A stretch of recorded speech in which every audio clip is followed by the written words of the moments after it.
사랑합니다. 저희는 말의 홍수의 시대에 살고 있습니다. 유튜브, SNS, 뉴스, 광고 등 우리는 매일 수천 개의 말을 듣고 살아갑니다. 그런데 이 말들 가운데서는 우리가 듣지 말아야 할 것들이 너무나도 많습니다. 대부분의 말이 남을 비방하거나 판단하는 말들이 많기 때문입니다. 우리 신앙인들은 이 말들을 듣는 것이 아니라 오히려 반대로 긍정적으로 신앙의 말을 하는 우리 모두가 되었으면 좋겠습니다. 야고보서는 놀랍게도 오늘 정확히 이 교회의 사실을 판단하며 작성되고 있습니다. 이 현실과 지금 우리가 살고 있는 시대와 비추어 봤을 때도 동일하게 적용되는 내용입니다. 교회 안의 다툼, 제어되지 않는 혀, 하나님을 빼고 하는 자랑, 또 알면서도 미루는 순종의 문제, 이러한 교회의 문제들을 오늘 본문에서는 정확히 다루고 있습니다. 오늘 이 시간 이 말씀을 통해 비방을 멈추고 자랑을 멈추고 오늘 당장 순종할 수 있는 은혜가 우리의 삶에 넘치기를 소망합니다. 오늘 11절 앞부분에 말씀에 이렇게 하고 있습니다. 형제들아 서로 비방하지 말라. 형제를 비방하는 자나 형제를 판단하는 자는 곧 율법을 비방하고 율법을 판단하는 것이라 라고 되어 있습니다. 비방이라는 단어가 오늘 계속돼서 사용되고 있는데요. 비방하라는 단어는 헬라어로 카탈라레오입니다. 카타라는 뜻은 반대하다, 끌어내리다 라는 뜻입니다. 라레오는 말하다 라는 뜻입니다. 결국 비방하다라는 뜻은 끌어내리거나 상대방을 깎아내리는 말을 하는 것을 이야기합니다. 근데 여기서 끝나는 것이 아니라 악의적인 생각으로 그 사람을 깎아내리고 끌어내린다는 뜻입니다. 그러니 이 비방하는 말은 너무나도 아프고 마음이 깨어지는 말인 것이죠. 예루살렘 교회에 이 비방하는 자들이 있었다는 것입니다. 화목하게 평안하게 서로 사랑하며 살아가는 교회가 되어야 하는데 서로를 비난하고 비방하는 자들이 이때에도 있었다는 것입니다. 상대를 깎아내리고 상처 입히는 말이 무엇입니까? 사실을 이야기하는 것 같고 그 상황에 맞추어서 이야기하는 것 같지만 그 사람의 마음에 화살을 쏜 것처럼 아프게 계속 오랫동안 지속되게 하는 말이 비방하는 말입니다. 이 말을 받는 사람이 들었을 때 너무나도 마음이 아프고 영혼이 녹아내려질 것입니다. 하지만 우리는 그것을 팩트라고 얘기하면서 남들을 비방하고 깎아내릴 때가 있다는 것입니다. 칼로 찌르지 않아도 말 한마디로 우리의 영혼이 무너질 수 있다는 것입니다. 우리가 말하는 것이 사실일지라도 우리는 이 말하는 것에 대해서 조심해야 합니다. 내 말 한마디가 비방의 언어가 될 수 있기 때문입니다. 예수님께서는 산상수훈에서 이렇게 말씀하십니다.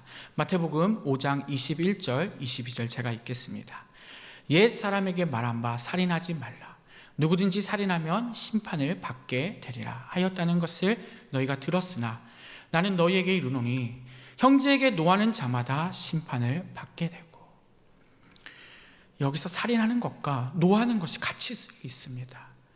우리가 노하면서 이 비방하는 말을 하는 것은 살인하는 것과 같은 너무나도 심각한 죄라는 것입니다.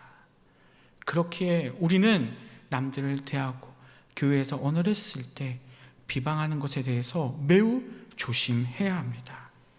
우리도 모르게 팩트를 이야기하고 사실을 이야기하는데 그것이 남을 상처 입힐 수 있다는 것입니다. 반대로 이 본문을 보면서 우리가 해야 할 일을 분명히 알 수 있습니다. 비방하는 것이 아니라 오히려 형제를 살리는 말을 해야 합니다. 긍정적으로 그 사람을 대하고 축복하는 언어를 사용해야 한다는 것입니다. 비난하는 것이 아니라 격려하고 남을 사랑하는 그 말을 사용하는 우리가 되었으면 좋겠습니다.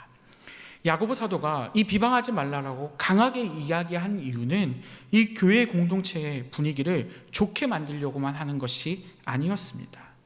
더 깊은 이유가 있습니다. 바로 믿음의 뿌리와 하나님의 뜻이 연결되어 있기 때문입니다. 우리는 공동체입니다. 예수 그리스도의 십자가의 보혈로 한 피 받아 한 형제 되었습니다. 세상에서는 서로 경쟁하고 비교하고 살아가지만 하나님의 그 한 뿌리 안에서는 우리는 서로 사랑하고 섬기고 도와야 되지 않습니까? 이 고백 이후에 세워진 교회 곳이 바로 이 교회 아닙니까? 그런데 그 형제를 가지고 우리가 정죄하고 비방한다면 그것은 예수 그리스도의 피로 산 형제를 무시하게 되는 것입니다. 또 나를 형제로 받아주신 주님의 은혜를 거스르는 일일 수도 있다는 것입니다. 그래서 오늘 본문에 비방에 앞서 판단하는 것도 조심해야 한다고 말하고 있습니다. 아까 읽었던 11절 말씀 앞부분에 형제를 비방하는 자는, 형제를 판단하는 자는 율법을 비방하고 율법을 판단하는 것이라고 분명히 이야기하고 있습니다. 하나님의 율법은 우리에게 순종하라고 주신 말씀입니다. 우리가 그 말씀 위에 서서 남을 판단하라고 주신 것이 율법이 아니라는 것입니다. 그런데 우리는 그 율법을 두고 형제를 비방하고 판단할 때가 있다는 것입니다.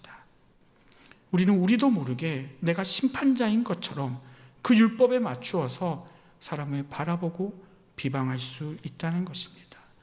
이것은 우리의 마음이 높아져서 하나님의 자리로 올라가려는 교만의 마음입니다. 판단하고 비방하는 순간 우리 스스로 11절의 말씀처럼 율법을 준행하는 자가 아니라 재판관이 될 수도 있다는 사실을 기억하시기 바랍니다. 그렇다면 우리의 재판관은 누구입니까? 12절에 이렇게 말하고 있습니다. 입법자와 재판관은 오직 한 분이시니 능히 구원하시기도 하시며 멸하기도 하시느니라. 너는 누구이기에 이웃을 판단하느라. 사랑하는 성도 여러분, 우리는 재판관이 아닙니다. 우리는 심판자가 아닙니다. 우리는 구원받은 죄인일 뿐입니다. 오직 하나님만이 우리를 심판하실 것을 믿으시기 바랍니다. 그렇게 우리는 형제를 정죄하고 비방할 수 없는 존재들인 것입니다. 우리도 모르게 높아져서 교만의 마음을 갖지 않길 원합니다.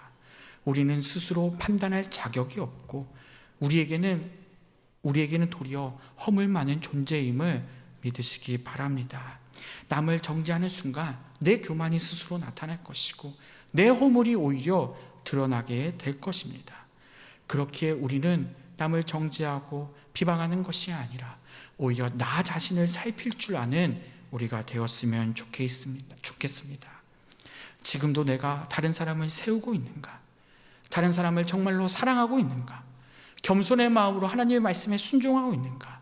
매 순간 오히려 나를 점검하고 남을 판단하고 비방하지 않는 우리가 되었으면 좋겠습니다. 우리는 재판관이 아니라 심판관이 아니라 중보자임을 깨닫고 오히려 공동체를 위해 기도하고 공동체를 사랑하는 기도의 자리에 나아가는 우리 성도님들 되었으면 좋겠습니다. 야고보 사도는 13절에서 주제를 옮겨 또 우리의 죄악을 오늘 드러내고 있습니다.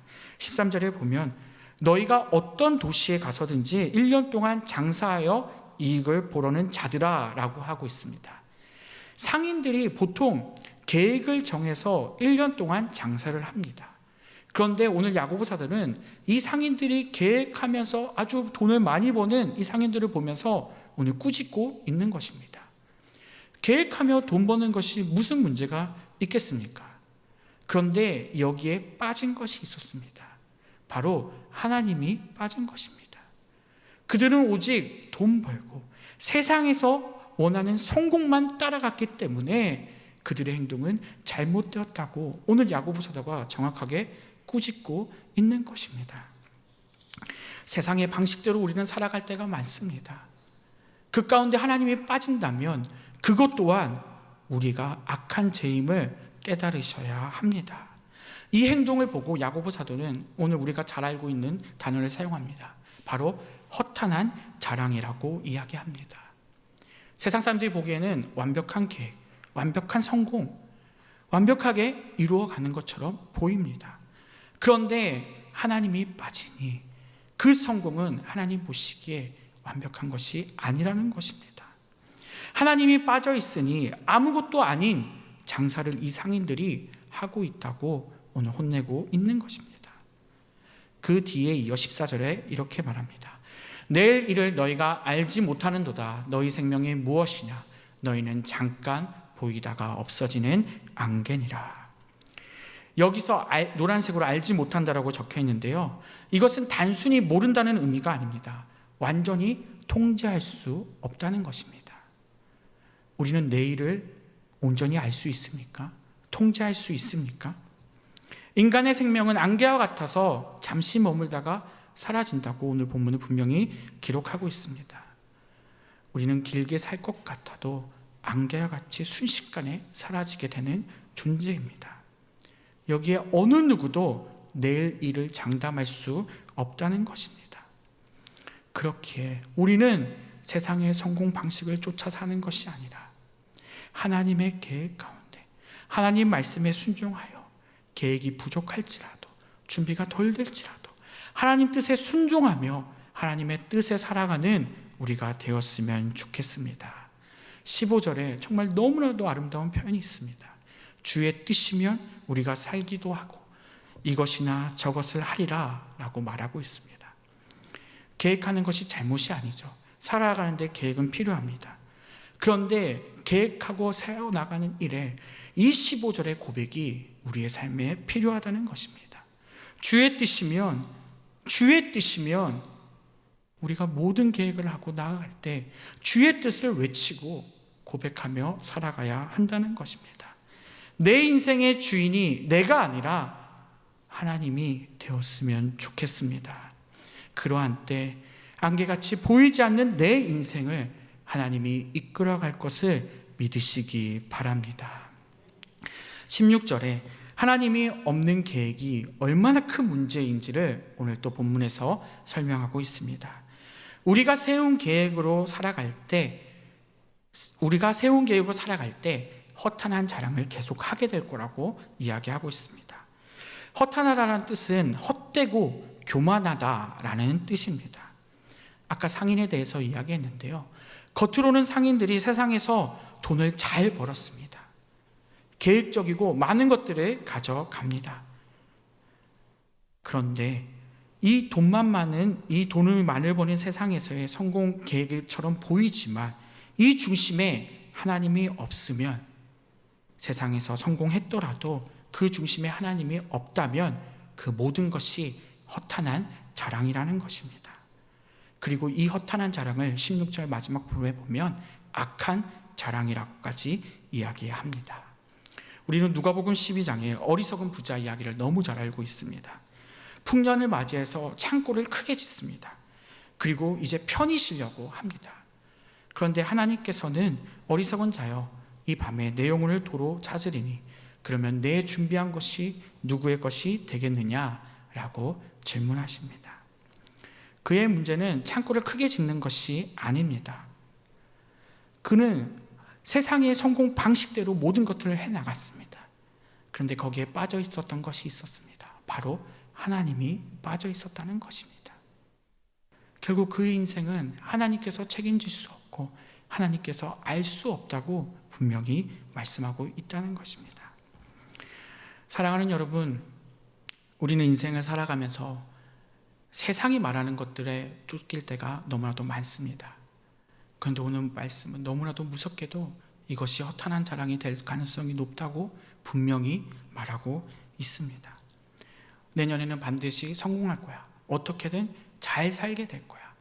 이러한 계획들을 우리가 해나가지만 그 가운데 하나님이 빠져 있다면 그것은 허탄한 자랑이 될 가능성이 높다는 사실을 기억하시기 바랍니다. 반면에 아까 말한 15절의 고백처럼 주의 뜻이면 우리가 살기도 하고 이것이나 저것을 하리라, 이 고백을 외치며 하나님을 의지하며 살아간다면 우리의 인생은 하나님 안에서 성공하게 될 줄을 믿으시기 바랍니다. 17절 마지막 절은 우리가 인식하지 못하는 죄를 오늘 언급하고 있습니다. 바로 선한 행동을 미루는 죄입니다. 선한 행동을 하는 것을 우리는 우리 머리로 알 수 있습니다. 그 순간이 다가오면 이것이 선한 행동이다, 내가 해야겠구나 알게 된다는 것이죠. 그런데 우리는 우리의 여러 가지 이유를 대면서 그 선한 행동을 피할 때가 있다는 것입니다. 오늘 야고보 사도는 이것 또한 죄라고 분명히 말하고 있는 것입니다. 우리는 스스로 흔히 하지 말라는 명령을 어길 때만 죄라고 생각합니다. 그런데 성경은 분명히 말합니다. 해야 할 것을 알면서도 그 죄를 하지 않는 것도 죄라고 분명히 말하고 있다는 것입니다. 성경은 오늘 마지막에서 이것을 너무나도 강조합니다. 하나님의 말씀은 내일 순종하는 것이 아닙니다. 오늘 이 자리에서 하나님이 나에게 시키시다면 바로 순종하는 우리가 되었으면 좋겠습니다. 왜냐하면 우리의 인생은 안개 같아서 내일의 일이 우리의 일이 아닐 수도 있기 때문입니다. 작은 선행을 실천할 때가 있다면, 때가 주어진다면 미루지 않았으면 좋겠습니다. 감사의 인사를 하는 순간이 온다면 바로 감사하고, 위로를 할 수 있는 순간이 온다면 위로할 줄 아는 우리가 되었으면 좋겠습니다. 말씀을 맺겠습니다. 야고보서 4장 11절 17절까지의 말씀은 우리가 교회 생활을 해나가며 아주 실제적으로 우리에게 필요한 말씀을 오늘 야고보 사도가 이야기하고 있습니다. 이 초대교회에도 이러한 문제들이 동일하게 일어났기 때문입니다. 비방을 멈추길 바랍니다. 우리가 하는 말이 축복의 언어가 되었으면 좋겠습니다. 우리는 판사가 아니라 서로 사랑하는 동력자가 되기를 바랍니다. 또 우리의 계획이 나의 성공이 아니라 하나님의 계획이 되고 하나님의 뜻이 실현되는 그러한 계획이 되었으면 좋겠습니다. 우리의 하루하루가 오늘 주님의 말씀에 순종하는 믿음의 삶이 되기를 축복합니다. 그러한 때 하나님께서 우리의 가정과 교회를 통해 영광 받으실 줄 믿습니다.